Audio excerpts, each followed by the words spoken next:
बिस्मिल्लाहिर्रहमानिर्रहीम। अस्सलाम वालेकुम दोस्तों, वेलकम कहते हैं आपको अपने यूट्यूब चैनल पर। एक बहुत बड़ी अच्छी अपडेट फ्लाइट्स के मुतालिक सऊदी फ्लाइट्स बहाली के हवाले से 9 जुलाई की कन्फर्मेशन तारीख आप दोस्तों के साथ इस वीडियो को शेयर करेंगे। तो दोस्तों मुबारक हो कि पाकिस्तानियों को और दीगर ममालिक के गाका के जानिब से नोटिफिकेशन जारी किया गया है। इस वीडियो के अंदर क्या नोटिफिकेशन भी कहा गया है वो सब कुछ इस वीडियो के अंदर हम आप दोस्तों के साथ शेयर करेंगे।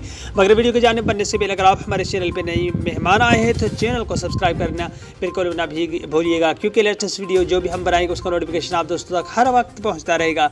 वीडियो को लाइक कीजिए और ज़्यादा से ज़्यादा अपने दोस्तों के साथ भी इस वीडियो को शेयर करना ना भूलिएगा। तो दोस्तों गाका की जानिब से एक नोटिफिकेशन जारी किया गया है, जिसमें अगर बात की जाए खलीजी टाइम से एक वेबसाइट है जिसमें उन्होंने यही कहा गया है कि फ्लाइट्स जो रिज्यूम किए जाएंगे 7 सिचुएशन के हवाले से उन्होंने इशारा दिया है। गाका की जानिब से नोटिफिकेशन जारी करते हुए कहा गया है कि आपको SOPs का ख्याल रखते हुए वैक्सीनेशन के 2 डोज लगने चाहिए। अगर 2 नहीं तो 1 तो लाजम आपको लगना हो। उसके बाद आपको प्रूफ के सूरत में सर्टिफिकेट या कोई भी डॉक्यूमेंट्स सऊदी अरब के अंदर लेके आना होगा। बसूरत अगर नहीं लेके आएंगे तो आपको वापसी भी कर दिया जाएगा। और वो जो फ्लाइट्स हैं, जो परवाज़ें हैं, जो कंपनी फ्लाइट्स की है, उनके ऊपर भी जुर्माना आयद किया जाएगा, क्योंकि उनको हमने पहले शराइत के लागू करते हुए कहा है कि कोई भी पैसेंजर आप अगर सऊदी अरब के अंदर दाखिल हो तो उनको सर्टिफिकेट या जो भी डॉक्यूमेंट्स है सऊदी हुकाम का जानिब से वो अप्रूवमेंट होना लाजिम होगा।